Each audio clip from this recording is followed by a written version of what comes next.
मैं हूं Tarak Chaudhary. DGF livestock channel को सब्सक्राइब कीजिए और बेल आइकन को प्रेस कीजिए हमारी नई वीडियो को सबसे पहले। बिस्मिल्लाहिर्रहमानिर्रहीम। अस्सलामुअलैकुम दोस्तों, ਇਹ ਜਿਹੜੀ ਗਾਂ ਤੁਸੀਂ ਦੇਖ ਰਹੇ ਹੋ, ਕੁਛ ਦਿਨ ਪਹਿਲੇ ਅਸੀਂ ਇਹ ਤਾਜ਼ਾ ਸੂਈ ਸੀ ਤੇ ਅਸੀਂ ਇਹਦਾ ਸੌਦਾ ਕੀਤਾ ਸੀ ਔਰ ਇਹਦਾ ਸੌਦਾ ਜਿਹੜਾ ਸੀ ਸਾਡਾ ਅੱਗੇ ਹੋ ਵੀ ਗਿਆ ਸੀ, ਵਿਕ ਗਈ ਸੀ। ਸਾਨੂੰ ਭਾਈ ਨੇ ਦੱਸਿਆ ਸੀ ਕਿ ਸਾਡੀ ਗਾਂ ਜਿਹੜੀ ਆ ਉਹ ਦੁੱਧ ਦੇ ਰਹੀ ਹੈ ਤਕਰੀਬਨ 20 ਲੀਟਰ ਵੱਛੀ ਨੂੰ ਪਿਆ ਕੇ। ਇਹ 10 ਕਿਲੋ ਇੱਕ ਟਾਈਮ ਦਾ, 10 ਕਿਲੋ ਇੱਕ ਟਾਈਮ ਦਾ। ਅਤੇ ਜਦੋਂ ਜਾ ਕੇ ਅਸੀਂ ਚਵਾਈ ਕਰਾਈ ਨਾ ਤਾਂ ਬੜੇ ਹੈਰਾਨਕੁਨ ਰਿਜ਼ਲਟ ਨਿਕਲੇ ਦੇਖਣ ਵਾਸਤੇ ਔਰ ਇਹ ਤੁਸੀਂ ਦੇਖ ਸਕਦੇ ਹੋ। ਅਤੇ ਗਾਂ ਕਿਉਂਕਿ ਅਸੀਂ ਆਪਣੀ ਗਾਰੰਟੀ 'ਤੇ ਭੇਜਣੀ ਸੀ ਆਜ਼ਾਦ ਕਸ਼ਮੀਰ, ਅਤੇ ਦੁੱਧ ਇਹਦਾ ਬਹੁਤ ਥੋੜ੍ਹਾ ਹੋਇਆ। ਹਵਾਨਾ ਦੇਖ ਕੇ ਮੈਨੂੰ ਮਾਸ਼ਾਅੱਲਾ ਲੱਗਦਾ ਸੀ ਕਿ 15 ਕਿਲੋ ਦੁੱਧ ਜਿਹੜਾ ਹੈ ਨਾ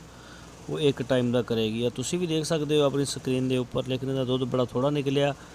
ਅਤੇ ਜਿਹੜੇ ਸਾਡੇ ਦੋਸਤ ਸਨ ਸਾਊਦੀ ਅਰਬ ਬੈਠੇ ਔਰ ਉਹਨਾਂ ਨੇ ਆਜ਼ਾਦ ਕਸ਼ਮੀਰ ਲੈ ਕੇ ਜਾਣੀ ਸੀ ਗਾਏ, ਉਹਨਾਂ ਕੋਲੋਂ ਅਸੀਂ ਫਿਰ ਮਾਜ਼ਰਤ ਕੀਤੀ ਔਰ ਉਹਨਾਂ ਨੂੰ ਫਿਰ ਸਾਰੀ ਗੱਲ ਹਕੀਕਤ ਦੇ ਵਿੱਚ ਅਸੀਂ ਦੱਸੀ ਵੀ ਕਿ ਇਹ ਜਿਹੜੀ ਚੀਜ਼ ਆ ਇਸ ਤਰੀਕੇ ਨਾਲ ਹੋਈ ਹੈ। ਔਰ ਇਹ ਤੁਸੀਂ ਦੇਖ ਸਕਦੇ ਹੋ। ਅਤੇ ਜਦੋਂ ਵੀ ਤੁਸੀਂ ਗਾਏ ਲਓ, ਸਿਰਫ ਉਹਦੇ ਹਵਾਨੇ ਦੇ ਉੱਪਰ ਜਾਂ ਉਹਦੇ ਕੱਦ ਕਾਠ ਦੇ ਉੱਪਰ ਜਿਹੜਾ ਫੋਕਸ ਨਾ ਕਰੋ।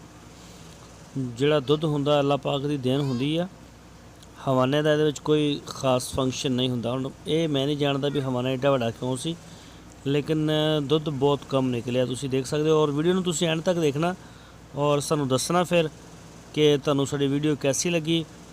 ਅਤੇ ਕਿਹਾ ਕਿ ਇਹ 2.5 ਲੱਖ ਰੁਪਏ ਸੌਦਾ ਹੋਇਆ ਸੀ ਕਿ ਇਹ ਡੀਲ ਸਾਡੀ ਠੀਕ ਸੀ ਜਾਂ ਫਿਰ ਬਹੁਤ ਮਹਿੰਗੀ ਸੀ। ਐਂਡ 'ਤੇ ਦੁੱਧ ਚੋ ਕੇ ਮਿਣ ਕੇ ਤੁਹਾਨੂੰ ਦਿਖਾਵਾਂਗੇ, ਤੁਸੀਂ ਐਂਡ ਤੱਕ ਵੀਡੀਓ ਨੂੰ ਵਾਚ ਕਰੋ।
ਗੜਵੀ ਲਾਇਆ ਡੀਵਿਆ ਉਹ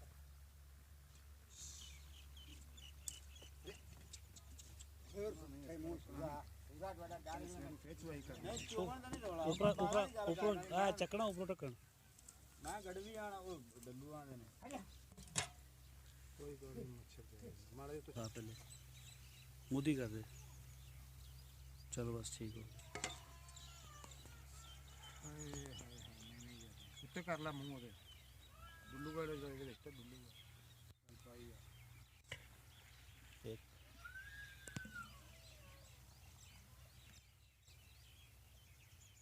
ਦੋ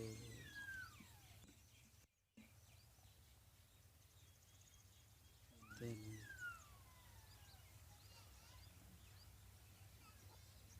ਚਾਰ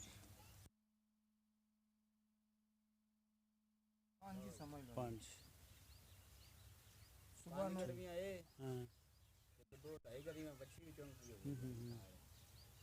ਉਹ 6-7 ਕਿਲੋ ਦੁੱਧ ਹੈ ਸਾਰਾ 7 ਕਿਲੋ ਹੈਗਾ ਇੱਕ ਟਾਈਮ ਦਾ ਦੁੱਧ ਜੇ ਤੁਸੀਂ ਕੰਪਰ ਲਿਖਣਾ ਹੈਗਾ ਤੇ ਹਾਂ ਤੇ ਮੈਂ ਬੱਚੀ ਮਣਾ ਮੈਂ ਬਾਦੋਂ ਹੀ ਤੇ ਦੇਸੀ ਲੈ ਉਹਨੂੰ ਕੋਚਿੰਗ ਦਾ ਹੱਥ ਵਾ ਉਹਨੂੰ ਮੈਂ ਜੰਗਾਣਾ ਨਾਲੇ ਪਤਾ ਹੀ ਅਜੇ ਭਾਲ ਬੂਲ ਹੈਗੀ ਏ ਅਜੇ ਗਾਂ ਕਿੱਥੇ ਮੱਥਰ ਚਾਹੀਏ ਕਮਰਾ ਬੰਦਿਆ ਉਹਨੇ ਅੱਗੇ ਦੱਸੀ ਇਹ ਗੱਲ ਹਾਂ ਚਲੋ ਉਹਨੂੰ ਕਹਾਂਗੇ ਫਿਰ ਨਹੀਂ ਤੇ 10 ਦਿਨ ਠਹਿਰ ਜਾਵੇ ਕੋਈ ਮਸਲਾ ਨਹੀਂ ਉਹਨੇ ਵੀ ਰੁਪਈਏ ਬੜੇ ਲਾਣੇ ਆ ਉਹਦਾ ਵਿਚਾਰੇ ਦਾ ਕੀ ਕਸੂਰ ਹੈ ਯਾਰ ਆ ਲੈ ਚੱਲ ਆਪਾਂ ਇਹ ਗੱਲ ਨਹੀਂ ਉਹਨੂੰ ਕਰਦੇ ਵੀ ਉਹ ਜਿਹੜਾ ਨਾ ਵੀ ਪੈਸੇ ਦੇ ਜਾਵੇ ਤੇ ਦੁੱਧ ਨਾਲ ਚੋਵੇ ਗੱਲ ਮੈਂ ਤੁਹਾਨੂੰ ਰਾਤੀ ਵੀ ਇਹ ਕੀਤੀ ਸੀ ਵੀ ਹੁਣ ਵਕਤੀ ਤੌਰ ਤੈਨੂੰ ਪਾਸ ਕਰਾਉਣੀ ਗਾਂ ਆਓ ਵੱਛੀ ਛੋੜੀ ਇੱਧਰ ਲੈ ਕੇ ਆ ਖਾਣ ਪਾਸ ਕਰਾਉਣੇ ਦੁੱਧ ਤਾਂ ਅਜੇ ਮੁੜਾ ਹੀ ਕੋਈ ਨਹੀਂ ਦਾ ਇਹ ਦੁੱਧ ਕੋਈ ਨਹੀਂ ਹੈਗਾ ਸਹੀ ਗੱਲ ਅਜੇ ਗਾਂ ਨੂੰ ਕਿਸਲੇ ਗੋੜ ਛੋੜ ਖਾਦਾ ਵੱਡਾ ਛੰਡਾ ਇਹਨੂੰ ਸ਼ੁਰੂ ਕੀਤਾ ਇਹ ਪਿੱਛੇ ਵੱਛੀ ਹੈ ਨਾ ਹਾਂਜੀ ਹਾਂ ਬੱਚੀ ਜਿਹਲੇ ਵੱਡਾ ਛੰਡਾ ਖਾਵੇ ਦੀ ਉਸਲੇ ਦੁੱਧ ਤੋਂ ਜ਼ੋਰ ਪਵੇ ਦਾ ਇੱਕੀਆਂ ਬਾਈਆਂ ਦੇ ਨਾਲ ਪਿੱਛੋਂ ਦੁੱਧ ਤੋਂ ਜ਼ੋਰ ਪਵੇ ਦਾ ਉਹ ਵੀ 10ਵਾਂ ਵੰਡਾ ਖਾਵੇ ਦੀ ਤਾਂ ਗੋੜ ਛੋੜੇ ਨੂੰ ਪਵੇ ਦਾ ਦੁਕਾਨ ਤੇ ਪਵੇ ਆਵੇ ਦੀ ਸਾਰਾ ਕੁਝ ਆਵੇ ਅਜੇ ਤਾਂ ਉਹਦਾ ਚੱਡਾ ਹੀ ਬਾਲ ਨਾ ਭਰਿਆ ਖੜਾ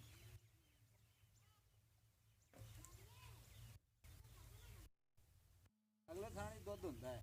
ਅਗਲੇ ਉਹ ਸਾਈਡ ਚੋਲੀ ਨਾ ਸੱਚ ਹਾਂ ਅਗਲੀ ਸਾਈਡ ਦੇ ਵਿੱਚ ਦੋ ਪਿਛਲੇ ਨਾਲੋਂ ਅਗਲੇ ਸਾਈਡ ਦਾ ਦੁੱਧ ਜ਼ਿਆਦਾ ਹੁੰਦਾ